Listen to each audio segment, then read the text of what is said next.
¿Quién no se ha sentido engañado en esta vida? Pues hoy les voy a contar dos historias de publicidad engañosa que en su momento fueron bastante famosas. Y si todavía no han adivinado qué tienen en común una gallina criolla y Amparo Grisales, pues quédense hasta el final de este video para que lo descubran. La publicidad engañosa nace como la vulneración al derecho que tenemos todos los consumidores de recibir una información veraz y verificable o comprobable.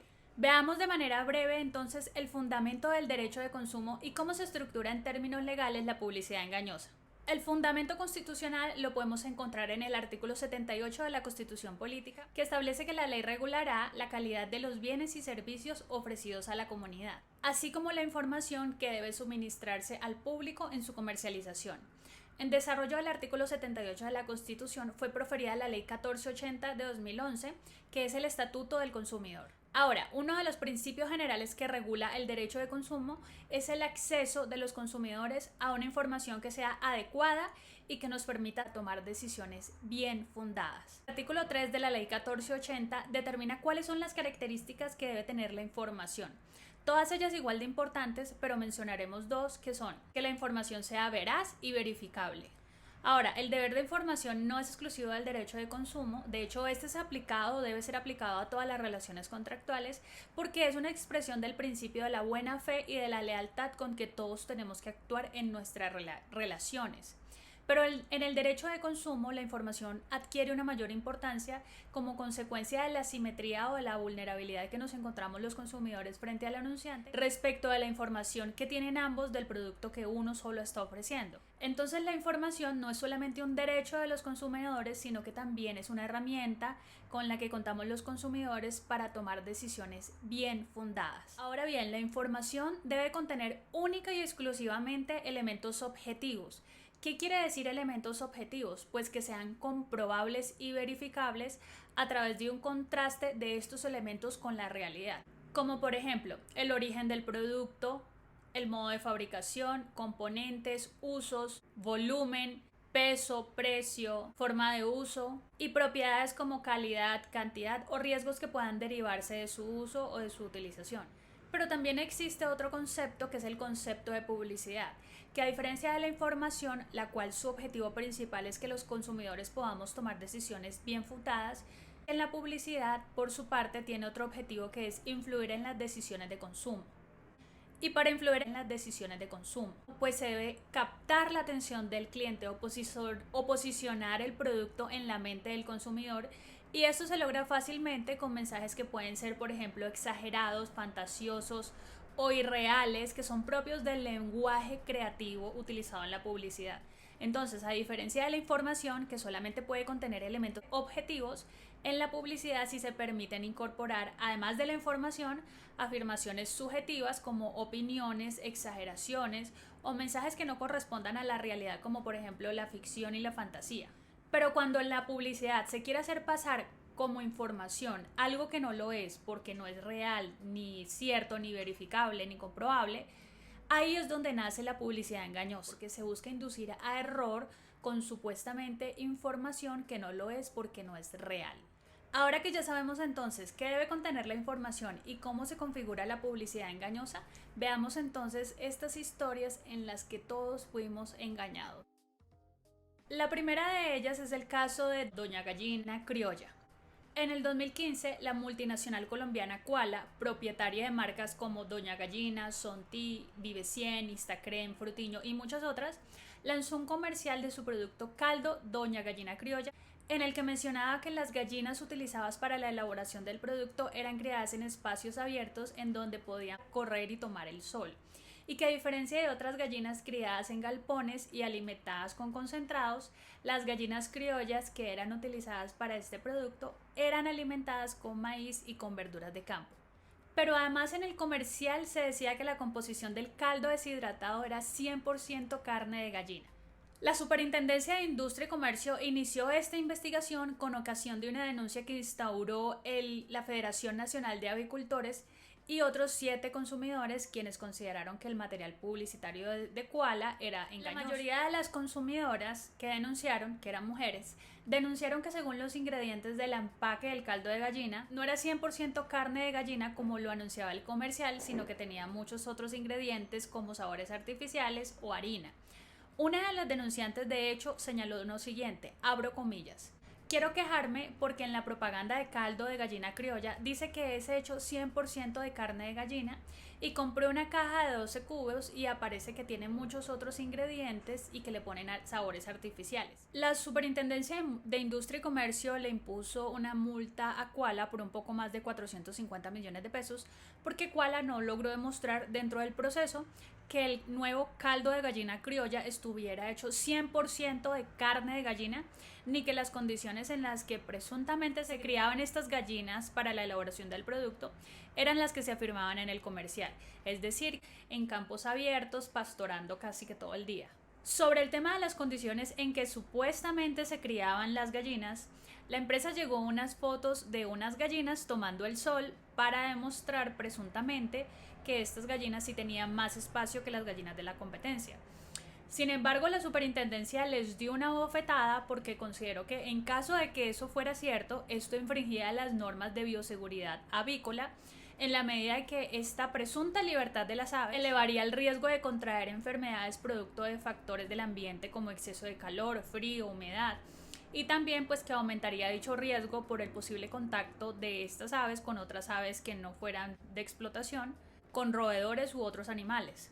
Entonces la Super concluyó que estas supuestas condiciones en las que se criaban las gallinas tampoco podían ser ciertas porque además estas situaciones no atendían con los parámetros legales de bioseguridad avícola y en todo caso lo que significaba en mis palabras que no podían pregonar ellos la infracción de una norma sin haber tenido consecuencias jurídicas. Este caso es bastante interesante porque es que estas afirmaciones en la publicidad tienen un impacto muy fuerte en la mente humana y aunque uno no cree en su totalidad tal vez una publicidad o uno sí se cree algo. Y de hecho mucha gente podría pensar pues bueno, yo prefiero comprar un producto en donde al fin y al cabo pues las gallinas han tenido una mejor vida. Entonces eso es lo que hace el tema de la publicidad engañosa tan interesante, precisamente por el impacto que tiene la publicidad en los consumidores. El segundo caso es la historia de un producto que se publicitó en su momento como la fuente de la juventud y en el que su imagen fue la hermosísima Amparo Grisales. En el 2011 se empezó a comercializar un producto llamado Revertrex, el cual su componente activo era el resveratrol y que prometía ser la fuente de la juventud.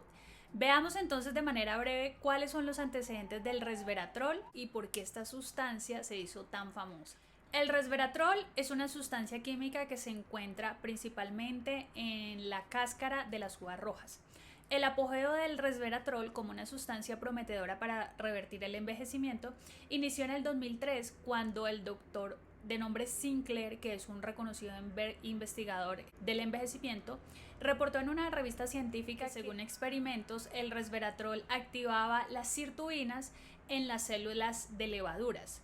Las sirtuinas, según el Dr. Sinclair, es uno de los 3 genes de la longevidad que tenemos todos los organismos vivos. Hay 3 tipos de genes de longevidad. Existen aquellos en los que trabajamos llamados sirtuina que controlan la información en la célula. De hecho, SIR, por sus siglas en inglés, significa regulador de información silencioso, el número 2. Hay otros. El otro grupo se llama AMP quinasa o AMPK. Este grupo de genes detecta cuánta energía estamos absorbiendo, principalmente en forma de azúcar. Y luego el tercer grupo se llama mTOR, y estos genes controlan y responden a la cantidad de aminoácidos que estamos tomando. Este gen es particularmente importante porque es el encargado de controlar la información de nuestras células y según la hipótesis de este doctor, mantener activo este gen es importante porque así nuestras células no se olvidan de hacer lo que deben hacer, que es una de las principales causas por las cuales aparecen las enfermedades. A partir de estos experimentos que se hicieron con el resveratrol en células de levadura, fue que las farmacéuticas empezaron a fabricar cápsulas de resveratrol anunciándolas como el milagro o la fuente de la longevidad, pero sin haber sido probadas en humanos. De hecho, la única prueba que en ese momento presuntamente existía en humanos es con el mismo Dr. Sinclair, que él ha manifestado y manifiesta que él consume este activo junto con otros activos y que después de algunas pruebas de laboratorio evidenciaron que la edad biológica de él había disminuido. Sin embargo, una de las primeras farmacéuticas que empezó a fabricar estos suplementos, que es la farmacéutica Citrix, en el 2011 informó que habían detenido los estudios en humanos porque aún no habían encontrado la manera adecuada de mantener un nivel constante y adecuado de resveratrol en la sangre para tener el efecto deseado, y que de hecho se había demostrado que a niveles un poco más elevados tenían un efecto contrario en este gen de la longevidad. Ahora volvamos al tema jurídico. Pues la superintendencia consideró que muchas de las afirmaciones que había hecho Amparo Grisales como imagen de este producto eran engañosas. Esas afirmaciones son tales como: mi fuente de juventud se llama Revertrex. Yo desafío la edad con Revertrex. conocí a resveratrol y ahora es una de mis fórmulas, no solo para parecer joven, sino para serlo. Asimismo, dentro del publireportaje que investigó y que analizó la superintendencia, a ella le hicieron una pregunta sobre cómo desafiar la edad. Y ella respondió que activando el gen SIR1, que es el gen de la longevidad. Pero cuando le preguntaron que cómo se activaba este gen de la longevidad, ella respondió que aunque habían algunas otras maneras de lograrlo, como por ejemplo una alimentación restringida en calorías, ella había encontrado una manera más fácil, que era el Revertrex, y que en el caso de ella le había funcionado. Y para terminar, cuando le preguntaron entonces qué podía lograr una persona activando este gen de la longevidad, ella respondió que las personas podían lograr que el cuerpo funcionara mejor en aspectos como el metabolismo, la salud, la belleza, la memoria, la concentración, la flexibilidad. Ahora veamos entonces cuáles fueron los argumentos de la superintendencia para adoptar esta decisión de multarlos y de considerar que era una publicidad engañosa.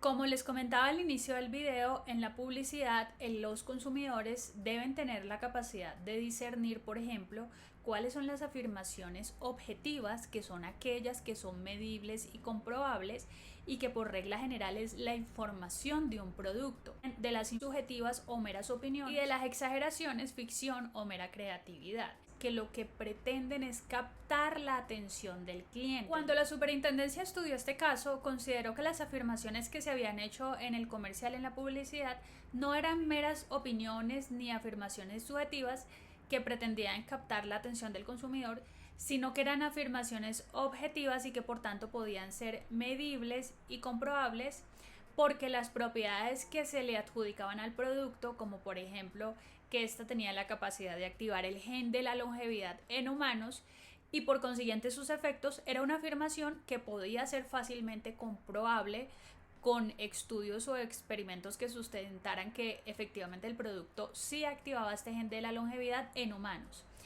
Y de hecho, este es como el asunto central de todo el tema, porque aunque se pueden presentar muchos estudios que el activo sí funciona en animales, como de hecho sí existen, pero para poder afirmar que un activo tiene efectos reales en humanos, pues se debe haber probado en humanos, porque la forma o la cantidad en que se suministra un activo para que tenga efectos pues varía en humanos y en animales.